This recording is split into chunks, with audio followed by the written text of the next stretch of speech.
Joe presents TKO, together with 32 Red. Hello and welcome to the first ever episode of TKO here on Joe together with 32 Red. We're a podcast and YouTube show and we'll be with you every Thursday. Big year for boxing last year, 120 estimated live shows, over 6 broadcast platforms in the UK alone.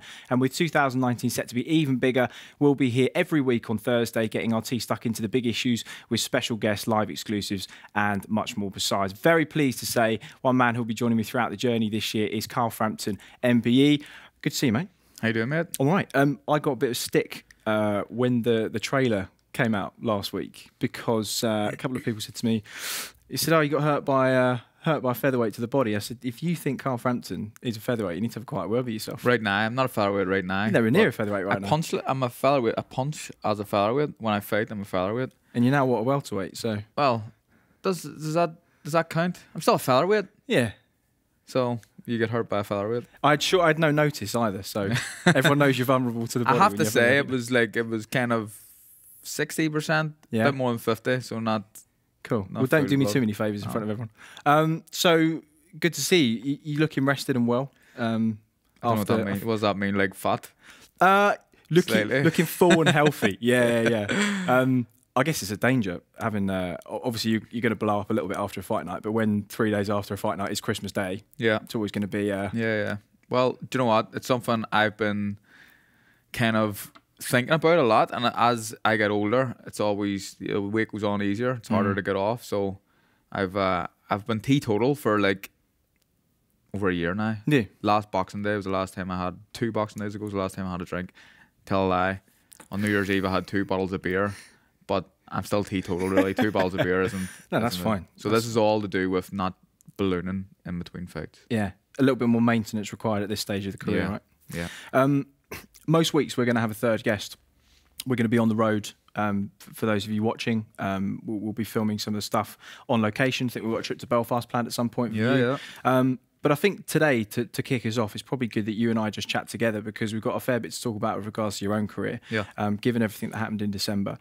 It's probably worth us starting by talking about the fight, which I think I'm right in saying you still haven't watched. Still haven't watched. Yeah, it's still a bit raw for me, if I'm being honest. I'll have to watch it at some point, but I'm just not ready yet. I need to speak to my counsellor first. I'm here, mate. We need to get you like a Shay Long, just stretch you out there. For those people, of course, who aren't necessarily boxing aficionados, we're of course talking about your world title fight with Josh Warrington, December 22nd. You lost on points over 12 rounds. Is it fair to say that was your toughest fight in your career? Yeah, without a doubt. I've lost once before to Leo Santa Cruz, a fight that I lost. I did lose the fight, but the Josh Warrington fight, I think, was a bit more clear. He won the fight fair and square. I was hurt more than I've ever been hurt in a fight, especially in the early parts of it. And it was pretty brutal at times. And my wife tells me that she's never going back to watch me fight again. Wow. Yeah, it's pretty. It was a brutal fight, but I enjoyed. Strange as it sounds, I enjoy fights like that. Why? Don't know. Haven't a clue. Madman. Yeah, it's a bit strange. Just before we get onto the fight, I just want to take you back because you were ringside for Lee Selby's fight with Josh Warrington in the summer, where Josh obviously won the IBF.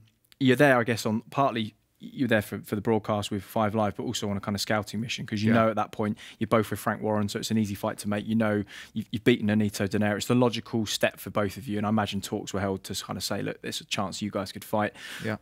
Is there a kind of collective responsibility that we have sometimes for underestimating fighters because we kind of create a narrative, and the narrative with that seemed to be Lee Selby was a little bit shot at the weight because he's a big featherweight. It definitely didn't look as he looked in the early part of his career at featherweight. No. And that Josh Warrington got him at the right time. It was all about the build up to Leeds, the football stadium, his kind of grudge against Lee Selby as it was, and that everything came together and that people still didn't quite rate him as highly as they might have done. I think that's probably a fair thing to say, but I was expecting a very tough fight. I was expecting a physical fight, but one thing I definitely underestimated was his punching power, and he hurt me in the first and second round, and probably a couple of times as well after that. But that's what I underestimated, his punching power. I knew that He's going to be physical. He's going to be strong. But I've been hit by big punches before, and I still believe I've got a good chin, a solid chin. You look at his record, doesn't really suggest he's a puncher, but yeah, he can wallop. So opening round, I don't know, you and Jamie Moore obviously put a game plan together. I guess a guy like him, the things you do know about him at that point is that he's got a very high work rate, a great engine from start to finish. We saw that against Lee Selby. And he's going to try and set a pace because ostensibly you are the boxer in that fight and he's the workhorse. Yeah. So was the plan to go and try and earn some respect from him? You're heavy-handed yourself, and kind of establish yourself in the first 1 or 2 rounds to try and just cause a little bit of hesitancy? No. The plan was to box him and to stay on the back foot, try and hold it in the centre of the ring, but take little steps, not kind of push forward, and make him. We knew that we thought that he was going to just come the whole time, the whole fight. So you want to make him cautious about doing that. You want to nail him hard so he thinks twice about coming forward. Well, that's what I mean, yeah. That was the plan, but it never worked out like that. It's first round I was hit. It's because I haven't watched it back.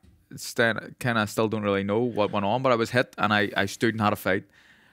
In hindsight, what I should have done was hold on to him or even take a knee. A 10-8 round probably would have been better than getting beat up and losing the round by only a point, 10-9. But I lost it big. The first 2 rounds I lost big. Yeah. I mean, the first minute of the first round was cagey, and then suddenly he sort of burst into life. He catches you with like a long left hook as you're kind of walking backwards, and then, as you said, you stood in trading. You hit each other. You caught each other simultaneously with a right hand. It's almost like you dipped your head off centre line into it. Yeah.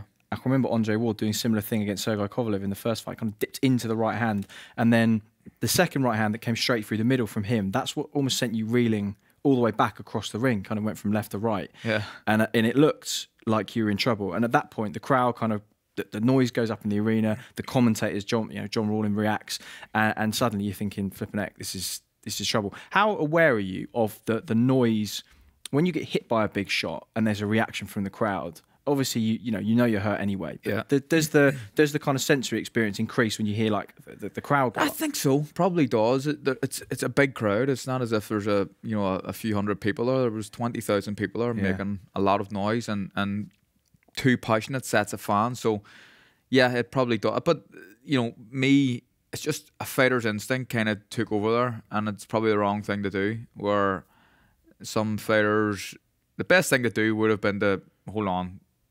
Take a knee, hold on to him, not to fight back, not to wing. And it was like going back to like stuff you're told when you're a kid. I just stood and had a fight with him, you know what I mean? And it's like machoism, or you've hurt me, I'm going to hurt you back. But it just went from bad to worse, really. So talk to me about how hurt you were, because we've spoken briefly since then, and you said it's the hardest that you think you've ever been hit. Yeah. What does it feel like? Because you were down early twice against Alejandro Gonzalez in completely different. So talk to me about the difference between those two. When I get dropped in El Paso, it was like your lights switch out for a second, so everything just turns off for 1 second, and then I was up and I felt fine, like fully recovered.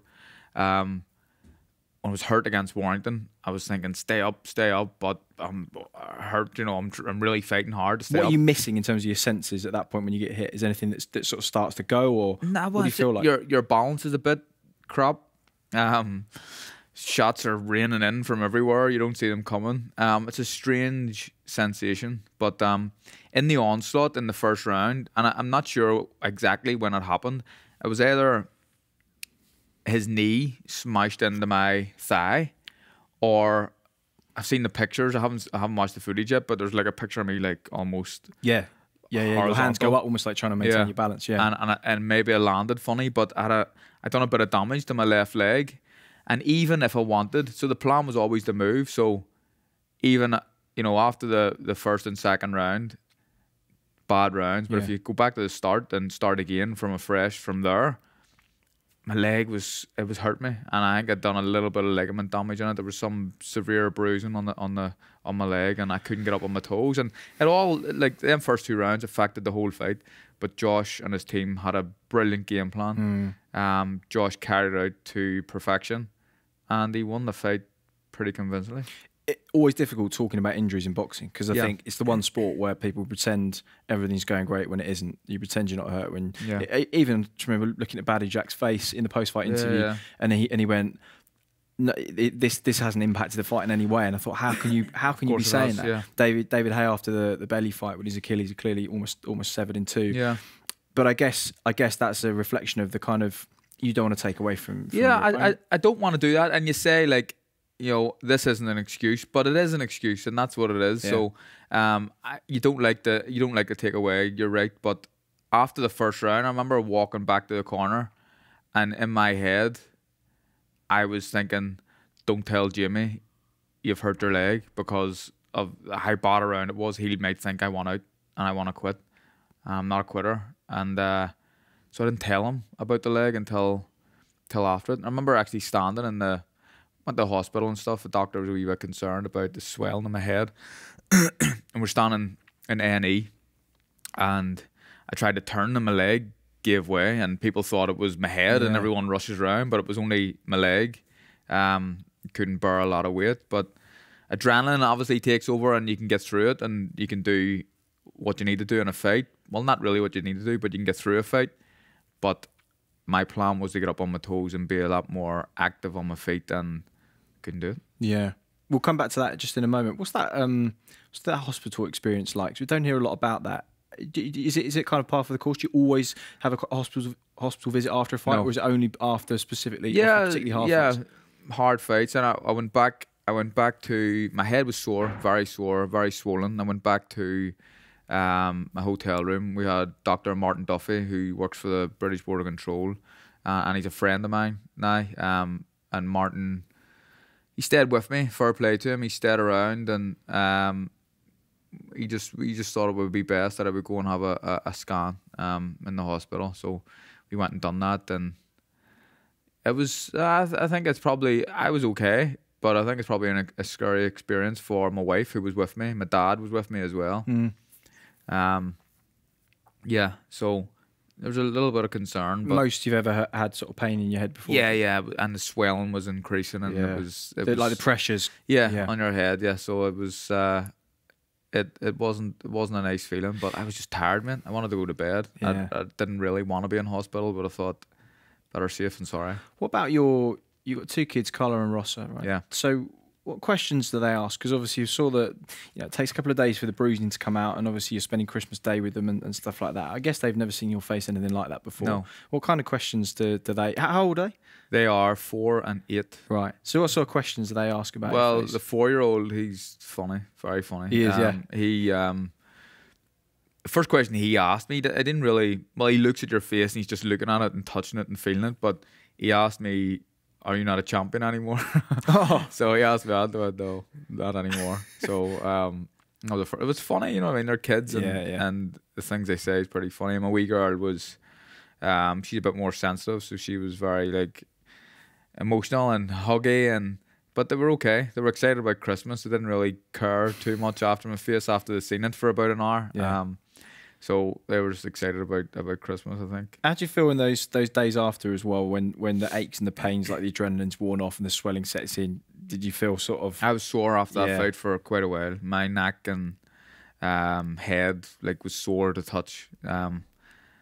So yeah, it's part of the game, isn't it? This is what happens. Okay, so let's go back to the fight, because from watching it back. First 3 rounds, as you say, were pretty torrid for you. You seem to actually just find your rhythm in round 4. Weirdly, you just seem to kind of be punching inside his shots, picking nice 1s and 2s, right hands to the body, and it suddenly looked as if, okay, you've weathered the early storm, and then this is the pattern of the fight that most people had predicted that they would see. Yeah. And then it was almost like within sort of a minute or so of that happening, he'd then managed to kind of regain the upper hand. Did you at any point feel like you were right in the fight? Did you at any point feel like the tide was, you had the ability to turn the tide? And at what point did you actually kind of accept, okay, I have been beaten? I didn't really. I think probably after the first 2 rounds, it was hard I was trying to box and do, but it seemed like he was winning rounds. And even rounds where I thought I was winning, he was kind of, there was a few rounds that he won big, but there was a few rounds that he stole as well at the end. And I never really thought that I could win this fight from probably 4 or 5 rounds in. Wow. But I was thinking, I was conscious about this. Do not get stopped, and I didn't want to get stopped, and that's what I was thinking about. I was trying to win, so maybe sound a wee bit like I'm contradicting myself here, but I was trying to win the fight. Well, yeah, you were digging in. I mean, but I just didn't feel like I could. John Rawlin, I think, said it was the 9th or the 10th, because you put a lot into one of the sort of middle to late rounds. Maybe it was 8 or 9, and then it was like he said at this point Frampton's running on fumes. Yeah. Did it feel like that the last couple to you, or did you feel like and again, I haven't watched the fight back, but I didn't feel. Obviously, it was a pretty physical fight, but I felt more exhausted in other fights, if I'm being honest. So, going from what other people are saying, I can't really remember the fight, to be honest. Josh Warrington was up on his toes the last round, and people are saying like he looked like he could do another 12 rounds. I've never ever looked like I could do another 12 rounds after doing 12 rounds. Yeah. So, but I didn't feel like I was any more tired than I have been in other fights. So we get to the 12th round, the decision's announced. Hugely emotional for you and everyone involved. There was lots of pleasantries between you and the team. It was nice to see sort of Jamie and Nigel with Sean O'Hagan. I saw Sean come up to you and give you a big hug as well. Loads of respect there, but must have been one of the most difficult points of your career, I imagine, for you. Yeah, of course it was. And I wanted to win the fight. I believed I could win the fight going into it, and I was confident and thinking about unifying and stuff with other fighters, but just didn't happen. Yeah. And I lost, and it was raw. Obviously, straight after the fight, I was down in the dumps, and I felt like I'd let a lot of people down, and I was annoyed. And initially, like when I got back to the changing room, I was a retired fighter. That was me done. I'm done, finished with boxing. I think I told my wife that. I think I told my kids that when I went back home as well. But you reflect and you change your mind pretty quickly, and I just thought after about a week or so, don't want to finish like that, and I got it wrong, and I want to continue. How did Christine react when you told her that you were sort of thinking of calling it a day? She was happy. Yeah, she was happy. Yeah, very delighted, probably, but she's still on my side now, and she understands, and she knows where I'm coming from, and like if I had been in a training camp where I got beat up all camp and then get beat up by Josh Warrington, then I would have called it a day. But I had a good camp. I sparred pretty well. I was switched on, and I was going into that fight confident that I was going to win. I just got it wrong on the night, and Warrington was very good, and I don't want to. I've had a brilliant career, but I don't want to finish on that note. I still believe I can win a world title, and that's why I'm doing it. I don't want to go down a level. I don't want to be fighting kind of European level or fighting for fringe titles. I want to be a world champion again, and if I didn't believe I could do that, then I would definitely pack it in. We'll come back to that in a moment. We'll talk about the future as well. You're watching TKO, together with 32 Red. We'll also be putting a hashtag out, TKO, which you can get involved with. If you want to ask Carl any questions, we'll put them to him throughout the series. Now, though, here is Alex Payne, Mike Tyndall and James Haskell to tell you about a little something else coming up on Joe.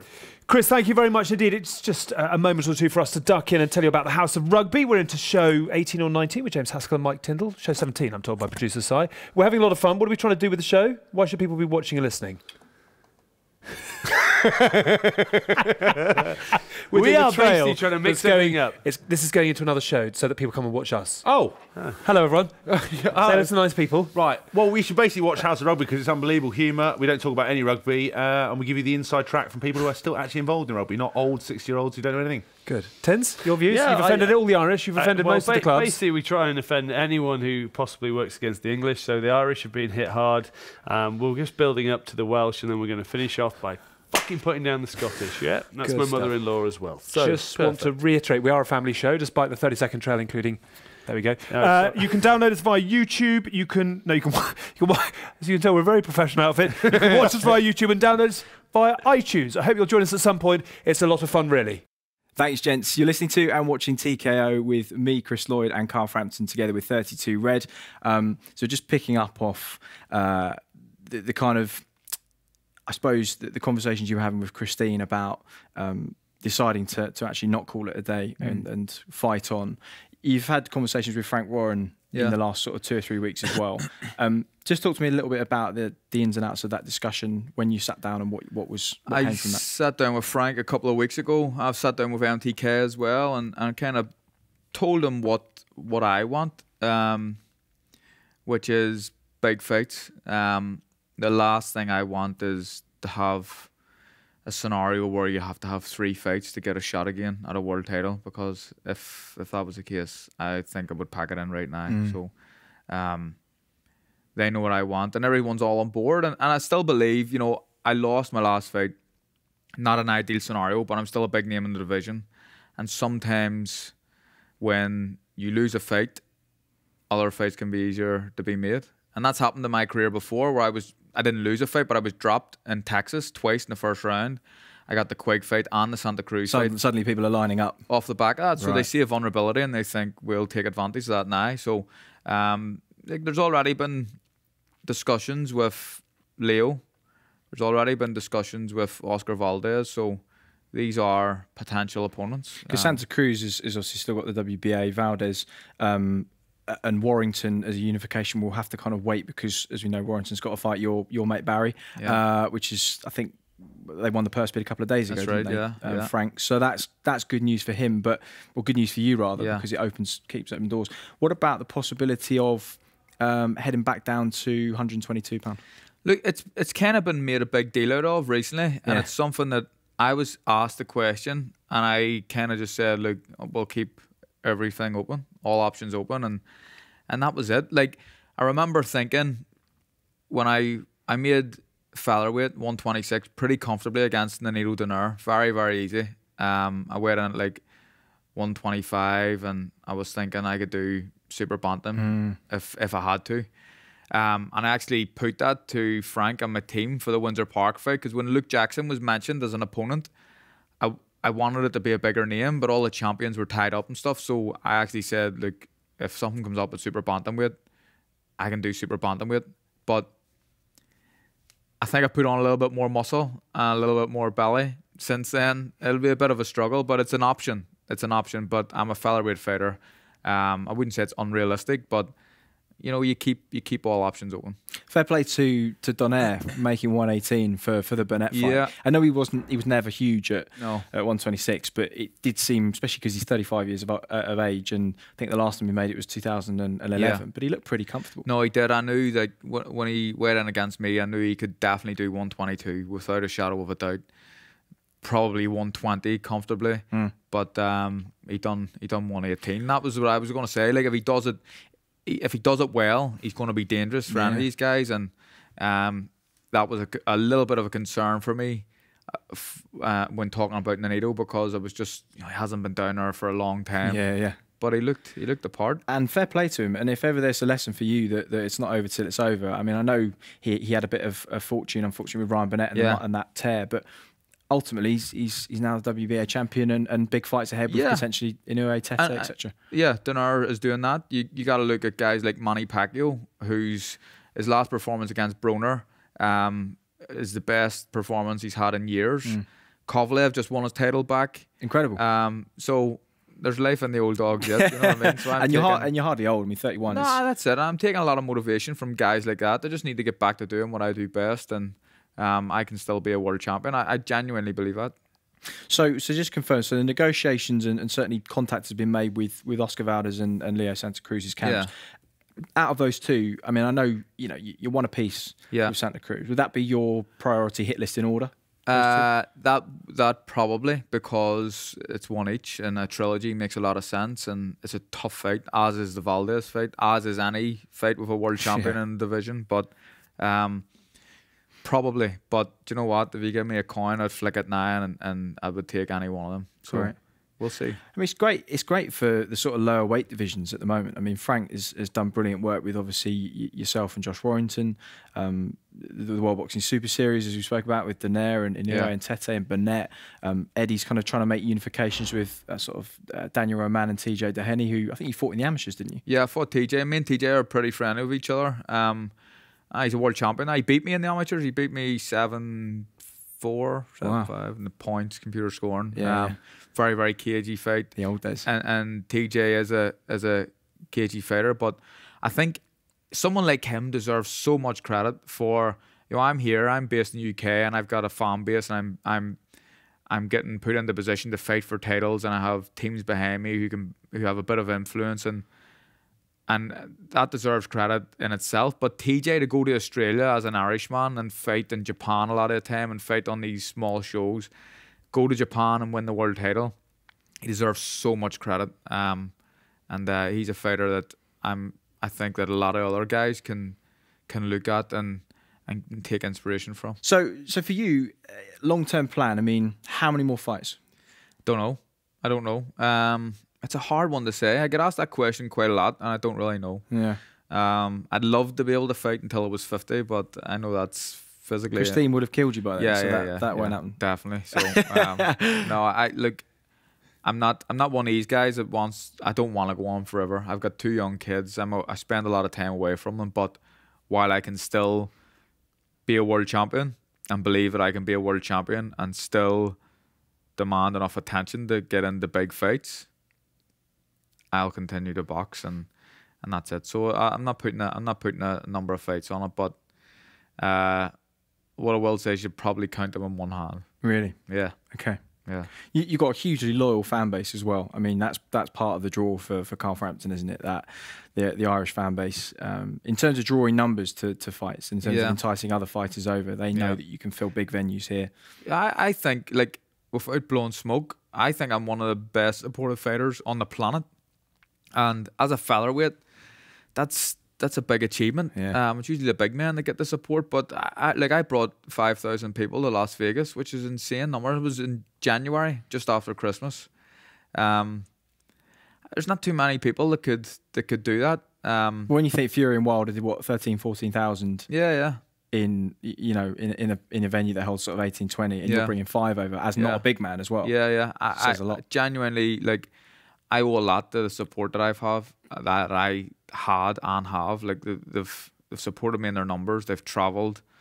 Like, when I fought Quigg in Manchester, Quigg's from down the road, and we took over the arena. It's a bit more even with Josh because he's a big fan base in himself. Yeah. But I genuinely believe that I'm one of the best supported fighters on the planet. Yeah, agreed. So I just want to put an imaginary scenario or hypothetical scenario to you. If you managed to secure Santa Cruz or Valdez won that fight, would you consider rematch to unify with Josh? Of course I would. 100%. That would be a huge fight. I think because it was so exciting the last time, it would still do pretty well. I think there's an appeal for it, but I'm not gonna he beat me pretty convincingly, but I know I can perform much better than that. And we'll see. This boxing game and the landscape is changing all the time. It's unbelievable, isn't it? All the time, like from week to week. So we'll see. But I'm hoping to know a little bit more with my career in the next few weeks. But I think I'd personally like to fight in the summer. Like, for me, I'll not fight until the summer. I've got a court case coming up with Mr. McGuigan and Cyclone Promotions in May for 2 weeks in Belfast. Get that out of the road, and then we can plod on, I think. Good luck with that. Yeah, thank you. Absolutely.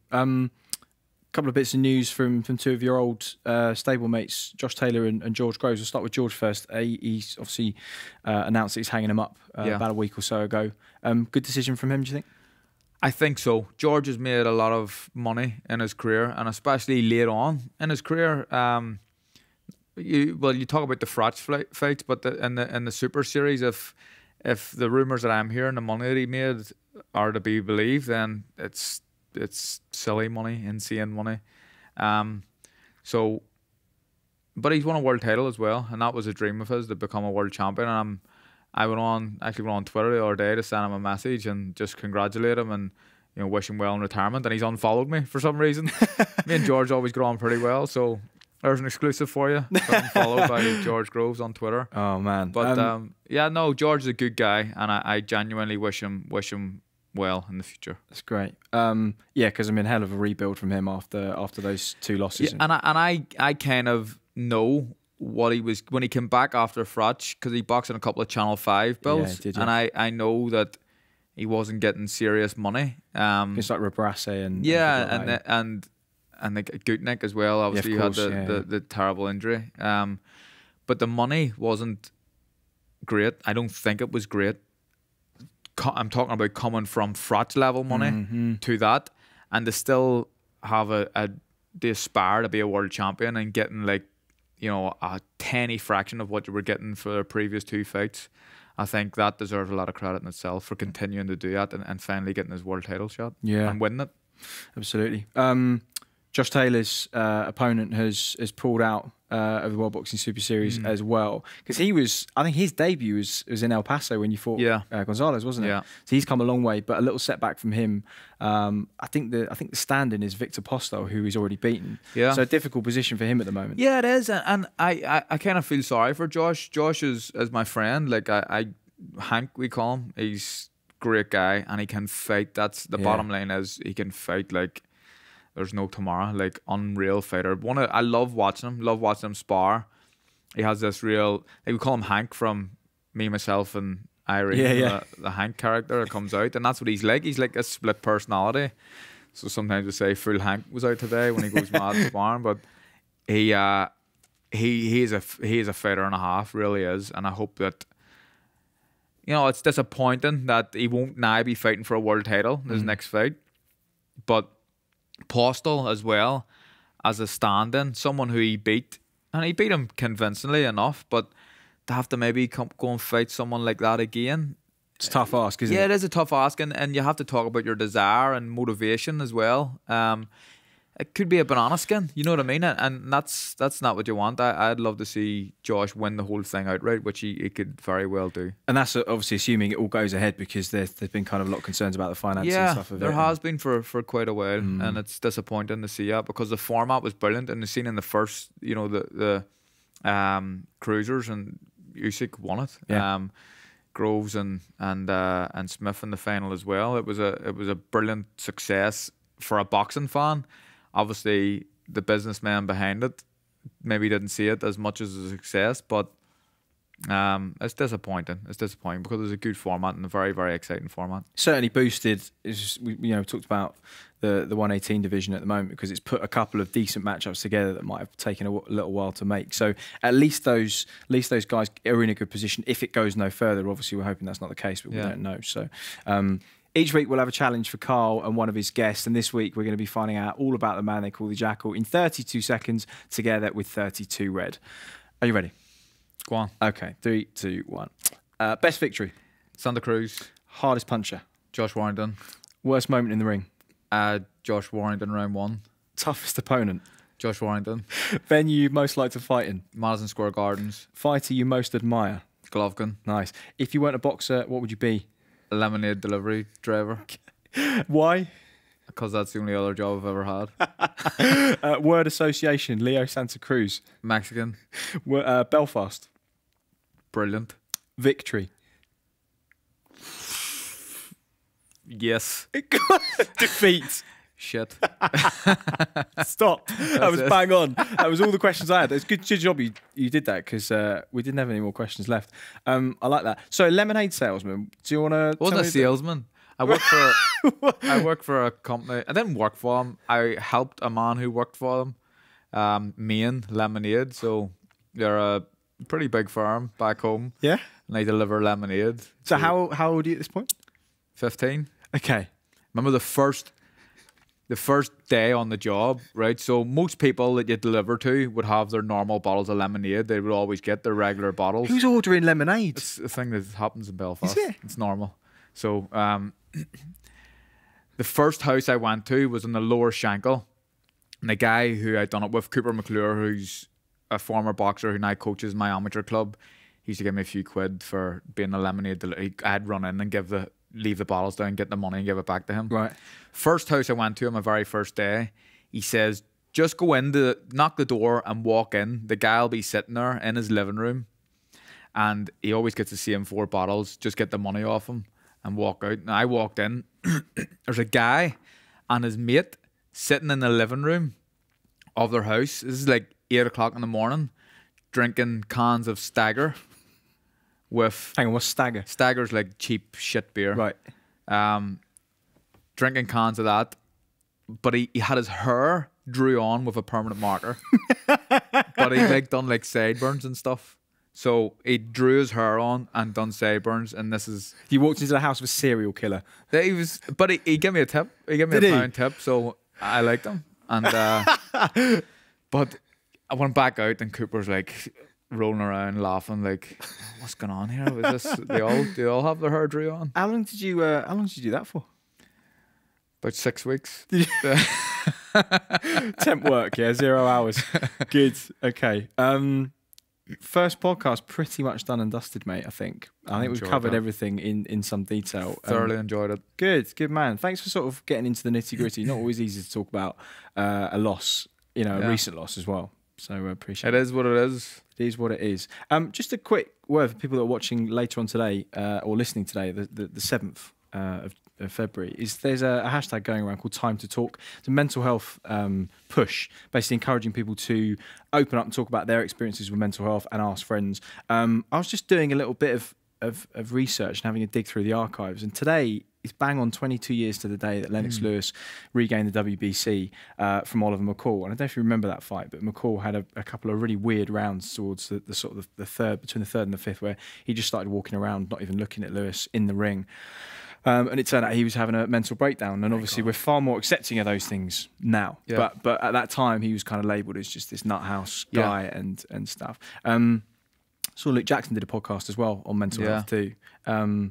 Important subjects that when we have a platform we need to push and talk about it at every opportunity. I think so, like other things, but mental health I think is an issue, especially me coming from North Belfast. There's a high rate of North and West Belfast, a high rate of suicide amongst young men. Biggest killer, isn't it? Young men, yeah. And I think Belfast is kind of the capital in the UK for it. Like in terms of percentage, it's more people commit suicide there than anywhere else in the UK, which is staggering to think. And there's obviously reasons behind that. And but I think if you can help out and if you have a platform to do it, like Luke Jackson, Tyson Fury, these guys who have suffered before and they openly speak up and are applauded, and rightfully so. I think you should do that. Yeah, you're right. I suppose from Darren Sutherland, who you're on the Irish team with, to like you say, Tyson Fury, Frank Bruno, Harold Graham, of course, we know recently he's had some problems as well. Wish them all well, but it's great to have that platform now and for people to be talking about it, isn't it? I think so. And talking like Luke Jackson was a thing kind of close to my heart because I fought him, but it was strange. I didn't really want to look too much into it in the lead up to the fight with him, because it was like I didn't want to feel sorry for him if I'm going to fight him, and I purposely didn't pay too much attention to it. But I've listened to a lot of the stuff that he's done since the fight, and he's is to be commended. He's a very strong person, mentally very, very strong. Obviously he has his times where he's shown weakness, but to come out the other side smiling and to be fighting for world titles and doing what he's doing, traveling the world, credit to him. Absolutely. Good luck to him. Thanks very much, mate. Thank you. First one done and dusted. And thank you all for listening and watching first round of TKO here on Joe together with 32 Red. We'll be back next week in the build-up to the De Gale Eubank fight, so keep an eye on stuff across our social channels for that. Also check out the House of Rugby with James Haskell every Wednesday here on Joe, and we'll see you again in 7 days' time. You've been watching TKO on Joe together with 32 Red.